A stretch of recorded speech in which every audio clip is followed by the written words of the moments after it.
Mobile والے بیٹے میری بات پر توجہ کرو، چھوڑ دو اس کو۔ اللہ تعالیٰ آپ کو سلامت رکھے۔ دو چار لوگ بنا رہے ہیں یا آپ کو دے دیں گے انشاءاللہ، باقی لوگ توجہ کریں بات۔ اللہ تعالیٰ نے قرآن مجید میں فلسفہ موت و حیات کو بیان فرمایا ہے اور ارشاد فرمایا کہ الذی خلق الموت والحیات لیبلوکم ایکم احسن عملا۔ فرمایا ہم نے موت اور حیات کو اس لیے پیدا کیا ہے تاکہ پتہ چلے تم میں اچھے عمل کون کرتا ہے۔ یہ کوئی وقیع بات نہیں، یہ کوئی دقیق مسئلہ نہیں، پیچیدہ امر نہیں، بڑی سادی سی بات ہے کہ اعمال حسنہ اور بہترین کردار و عمل کے لیے تمہیں دنیا میں بھیجا گیا ہے۔ تو جب بھی کسی اصال ثواب کی تقریب میں آئیں، سب سے پہلے یہ سمجھ لیں کہ ایک شخص ہمارے بیچ میں سے اٹھ کے چلا گیا ہے، رخصت ہو گیا ہے، اللہ کے حضور حاضر ہو گیا ہے۔ ہمیں بھی اب سمجھ لینا چاہیے کہ ہم جس ڈگر پہ چل رہے ہیں، جو رستہ ہم نے اختیار کیا ہوا ہے اور جن راہوں کو ہم متعین کیے ہوئے ہیں، کیا وہ واقعی وہی رستہ ہے کہ جو اعمال حسنہ کا رستہ ہے؟ کوئی نہ کوئی خیر اپنی زندگی سے ضرور کرے۔ کوئی شخص ایسا نہیں ہوتا جس میں اللہ نے کوئی خوبی نہ رکھی ہو۔ اللہ تعالیٰ نے باصلاحیت بنایا ہوتا ہے لوگوں کو، بس یہ ہوتا ہے کہ ہماری وہ ساری خوبیاں ہماری ذات کے اور ہمارے نفس کی تسکین کے کاموں میں ضائع ہونے لگتی ہیں۔ کوشش کریں کہ اپنے آپ سے کوئی فائدہ لیا جائے، کوئی نفع کیا جائے، کوئی کام زندگی میں کر لیا جائے۔ جتنے بھی آپ کو سوسائٹی میں ماحول میں لوگ نظر آتے ہیں، سارے باصلاحیت ہوتے ہیں، سب کو اللہ تعالیٰ نے کچھ نہ کچھ خوبیوں سے نوازا ہوتا ہے۔ حضرت سعدی شیرازی رحمۃ اللہ علیہ کے سامنے اسی عنوان پر کلام ہو رہا تھا تو ایک شخص نے اپنے دوستوں کا شکوہ شروع کر دیا، کہا ان میں کوئی خوبی ہے ہی نہیں۔ تو آپ فرمانے لگے ایسا تو نہیں ہو سکتا کہ کوئی بندہ اللہ نے پیدا کیا ہو اور اس میں خوبی نہ ہو۔ بس لوگ خوبیوں سے کام نہیں لیتے، باقی اللہ نے صلاحیتیں تو لوگوں کو دے رکھی۔ اس نے کہا نہیں جی، میرے دوست جو ہیں وہ نہایت ہی نکمے ہیں، ان کے اندر حد درجے کمزوری اور ضعف پایا جاتا ہے، ان کے اندر کوئی صلاحیت نہیں۔ تو حضرت سعدی فرمانے لگے پانی جتنا مرضی بھی گدلا اور میلا ہو جائے نا، آگ بجھانے کے کام پھر بھی آ جاتا ہے، آگ بجھائی جا سکتی ہے اس سے۔ تو اتنا بڑا نقصان آگ کر جاتی ہے، تو پانی جتنا مرضی بھی گدلا ہو، میلا ہو، بدبودار ہو، پر آگ بجھا دیتا ہے۔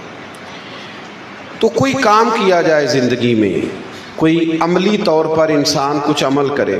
یہ جو ہمارا انداز ہے نا گفتگو کرنے کا، بات کرنے کا، نشستن گفتن برخاستن، یہ تو میں اسٹیج پر خطیب ہوں، ورنہ تو ہر چوک چوراہے میں ہر شخص ہی خطیب ہے۔ جس جگہ 5 لوگ بیٹھے ہوتے ہیں ان میں ایک نہ ایک خطیب ہی ہوتا ہے۔ اب باتیں کرنا، گفتگو کرنا، نصیحت کرنا تو کوئی مشکل نہیں رہا۔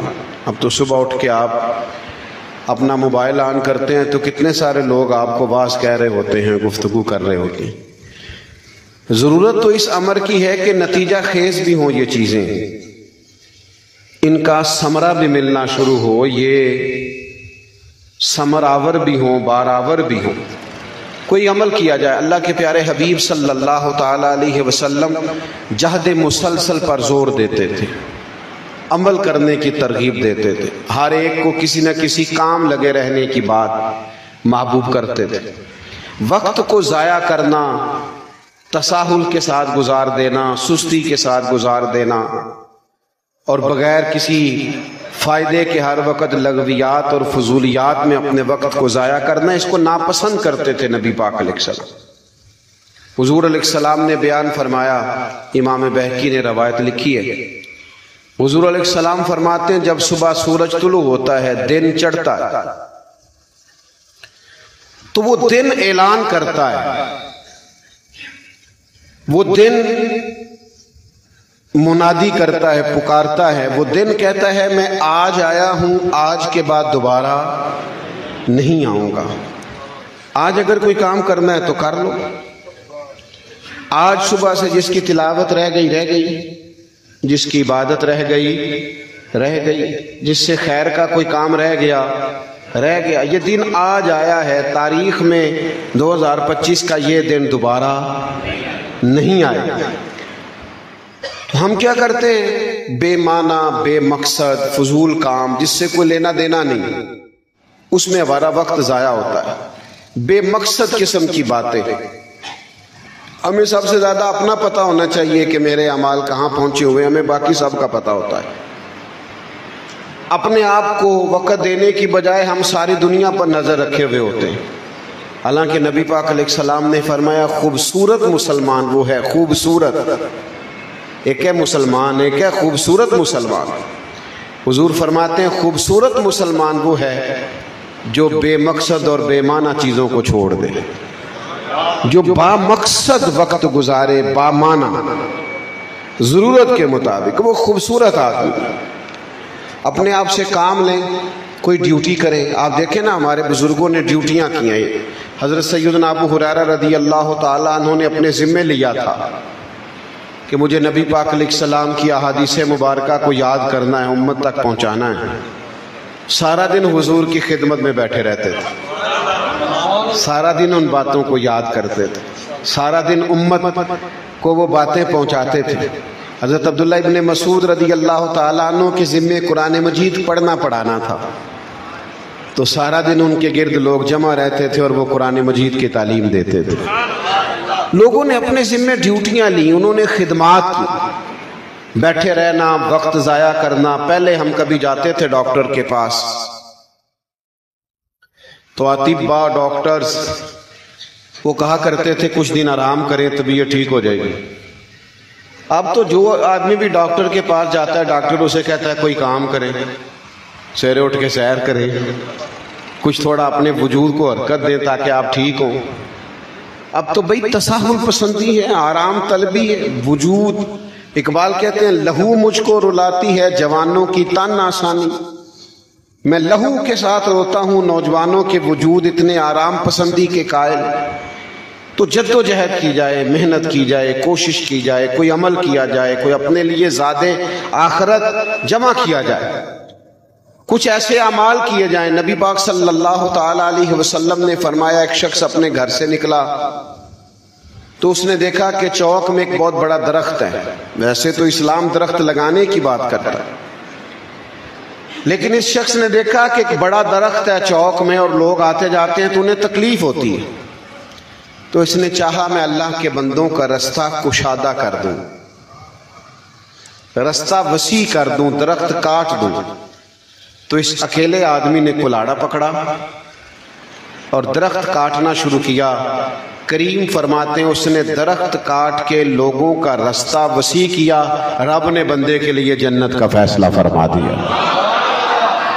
کوئی کام تو کیا ہے نا، اللہ کے بندوں کے لیے گنجائش تو کی ہے نا. حضور فرماتے ہیں جس نے زمین پر مسجد بنائی چاہے مسجد چڑیا کے گھونسلے کے برابر ہی ہو. آپ تشریف رکھیں گے، تھک جائیں گے، سارے دوست بیٹھ جائیں، آپ لوگ بھی اطمینان سے بیٹھیں. جس نے اتنی مسجد بنائی جتنا گھونسلہ ہوتا ہے، فرمایا اللہ اس کے لیے بھی جنت میں گھر بنا دے. تو وقت کو ضائع نہیں کریں. میں نے زیادہ باتیں نہیں کرنی، بس اپنی بات کو جلدی ختم کرنے لگا ہوں. ہمارے ہاں ٹائم بڑا ضائع ہوتا ہے اور دنیا میں آئے ہیں ایکم احسن عملا، کوئی عمل کرنے کے لیے، لیکن ہم بہت بے موقع، بے مقصد اور بے معنی وقت کو ضائع کرتے ہیں. بلا وجہ گھنٹوں بیٹھے ہیں ویڈیو دیکھ رہے ہیں اور بے مقصد دیکھ رہے ہیں. ان میں سے کوئی بھی ایسی نہیں جو ہماری معلومات میں اضافہ کرے، ہماری تربیت کرے، ہمارے علم میں، ہمارے فہم میں کوئی بہتری لائے، لیکن وقت ضائع کرتے ہیں. عملی زندگی میں کچھ لائیں. ہمارے پنجاب میں تو ویسے ہی بڑے ہونے کی عمر ہی کوئی نہیں. بچہ چھوٹا ہو تو کہتے ہیں ابھی بچہ ہے، جوان ہو جائے تو کہتے ہیں خون گرم ہے، اور بوڑھا ہو جائے تو اب اسے پتہ ہی نہیں چلتا. تو بھئی اس نے عمل کب کرنا ہے؟ صرف 39 سال عمر پائی ہے جناب عمر بن عبدالعزیز نے. کتنی؟ ایک کم 40. ہزاروں بار روزانہ درود پاک بھی پڑھتے تھے، 5 پارے قرآن پاک کے بھی روز تلاوت کرتے تھے. پوری امت کو عدل اور انصاف سے بھی بھر دیا. انہوں نے بہت سارے خیر کے منصوبے بھی جمع کیے, لوگوں کے نفع کا ڈھیر سارا کام کیا. عمر 39 سال اپنی ڈیوٹی کر کے چلے بھی گئے. ہمارے ہاں 39 سال کے اور 30 سال کے اور 35 سال کے جوانوں کا کیا حال ہے؟ کوئی مشغولیت نہیں, کوئی مصروفیت نہیں, خوش گپیاں ہیں, تبصرے ہیں, کہانیاں ہیں. اچھا, جن پر ہم تبصرے کرتے ہیں وہ بڑے بڑے کام کر کے گزر بھی جاتے ہیں اور ہم تبصروں میں رہ جاتے ہیں. اور میں اکثر کہتا ہوں اگر تبصروں سے کوئی ملک ٹھیک ہوتا تو سب سے پہلے ہمارا ملک ٹھیک ہونا تھا, کیونکہ سب سے زبردست تبصرے یہاں ہوتے ہیں. اتنی خبریں نہیں جتنے چینل ہیں. ہر آدمی کے پاس موبائل ہے تو ہر بندہ ہی صحافی ہے. سب کے پاس اندر کی خبریں, سب کو اندر کی بات کا پتہ ہے, لیکن حالات آپ دیکھ لیں دن بدن دگرگوں ہوتے جا رہے ہیں. تو عمل کریں, صبح کی نماز پڑھیں تو پھر 7 درود پاک بھی پڑھیں, پھر 7 قرآن پاک بھی پڑھیں, پھر اللہ موقع دے تو اشراق اور چاشت بھی پڑھیں. اور اگر یہ پڑھیں تو حضور نے فرمایا اللہ 2 حج اور 2 عمرے کا ثواب عطا کرے گا. تو عمل کریں, کردار سے کچھ پیش کریں, پھر اپنی ڈیوٹی پہ نکلیں تو محنت کریں, جدوجہد کریں, کوشش کریں. جو کام کرتے ہیں وہ مجاہد ہوتے ہیں, وہ لوگ ایسے ہوتے ہیں جو رجال کار ہوتے ہیں, جو زندگی میں کچھ کارنامہ سر انجام. ہمارے صاحب قبلہ عالم فرمایا کرتے تھے زمین کے اوپر کام, نیچے جا کے آرام. نیچے آرام کریں گے نا قیامت تک سونا ہی ہے. اب ٹائم ہے, اب جاگیں, کوئی کام کریں, کوئی ڈیوٹی سر انجام دیں, اپنے وجود کو تھکائیں, کسی کام لگائیں, کوئی مشقت کریں. ایک خاتون تھی بوڑھی, بخاری شریف میں موجود ہے, مسجد نبوی شریف میں جھاڑو دیتی تھی. کیا کرتی تھی؟ اوئے ہوئے, اٹھ نہ فریدہ ستیا تے جھاڑو دے مسیت, اوئے تو ستا ہے رب جاگدا تیری ڈاڈے نال پریت. کوئی کام تو کرنا, اٹھ نہ فریدہ ستیا, چل خلقت ہی ویکھن جا, متے کوئی مل جائی بخشیا تے تو بھی بخشیا جا. کوئی کام تو کرنا, تو بیٹھا ہوا ہے, کوئی ڈیوٹی کر, کوئی ہمت کر, کوئی نکل, کوئی جدوجہد کر, کوئی کوشش کر. تو وہ خاتون مسجد شریف میں جھاڑو دیتی تھی, بیمار ہو گئی, لیکن چونکہ کوئی کام کرتی تھی تو انہیں پتہ ہے اجر کیا ملا. اللہ کے رسول تیمارداری کے لیے تشریف لائے, اور پھر جب ان کا انتقال ہو گیا تو صحابہ فرماتے ہیں رات کا وقت تھا, ہم نے کریم کو بتانا بہتر نہ جانا اور جنازہ پڑھ کے دفن کر دیا. فرش پہ کھڑے ہو کے عرش کی خبریں دینے والے حبیب صبح تشریف لائے, تازی قبر کو دیکھا تو فرمایا کس کی قبر ہے؟ حضور وہ جھاڑو دینے والی اماں. فرمایا مجھے اطلاع کیوں نہ دی؟ یا رسول اللہ آپ کی تکلیف کو پیش نظر رکھتے دفن کر دیا. حضور نے فرمایا بناؤ نہ صفے, میں قبر پہ دوبارہ جنازہ پڑھاؤں گا. ڈیوٹی کرتی تھی نا, مسجد کی خدمت کرتی تھی. اگرچہ دوسرا جنازہ جائز نہیں, ایک دفعہ پڑھ لیں تو دوسرا پڑھنا جائز ہے, تب جائز ہوتا ہے جب وارثوں نے نہ پڑھا ہو. اگر وارث نے جنازہ نہیں پڑھا تو پھر دوسرا جنازہ, وارث کہتا ہے میں نے نہیں پڑھا لہذا دوسرا ہوگا, تو نبی پاک تو خود وارث ہے نا ساری امت کو. فرمایا پناہو صفے, میں دوبارہ جنازہ پڑھاؤں گا. تو ایک ہی بات آپ کی خدمت میں عرض کی ہے, اپنے آپ سے کچھ کام لیں, کوئی ڈیوٹی کرے, کوئی خدمت کرے, کچھ عملی زندگی میں کچھ نوکری کر جائیں. وقت تیزی سے گزر رہا ہے, تو جوان تھے وہ بوڑھے ہو رہے ہیں, بوڑھے تھے وہ اللہ کے حضور حاضر ہو رہے ہیں. کئی ہمارے بالکل دامن سے لوگ نکل کے, پہلوؤں سے نکل کے قبروں میں چلے گئے. بالکل ہمیں بھی چلے جانا ہے. بڑے بڑے لوگوں کے نام ہوئے, لیکن او پئیاں دس دیاں قبراں جنہاں تے پھل پئے, ادھروں تے کوئی بھی نہیں آمدہ, ادھروں ہی لکھاں گئے. تو جانا ہے سب نے, تو کچھ عمل کر لیا جائے, کچھ عملی زندگی میں کچھ کردار نبھایا جائے. اللہ تعالیٰ کی بارگاہ میں دعا ہے اللہ تعالیٰ سمجھنے کی توفیق عطا کرے, ہمارے احوال کو بہتر فرمائے, اور مرحوم کے لیے ہم حاضر ہوئے ہیں اللہ تعالیٰ ان کی بخشش و مغفرت فرمائے. آخر دعوانا الحمد. ایک دفعہ سورہ فاتحہ, 3 دفعہ سورۃ اخلاص.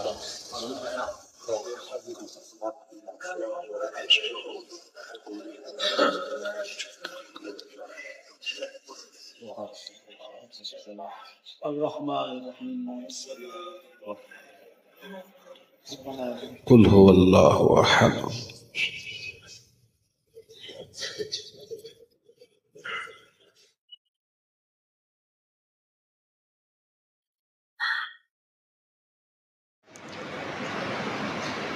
اللہم صلی علی سیدنا و مولانا محمد معدن الجود والکرم وعلیہ وبارک وسلم۔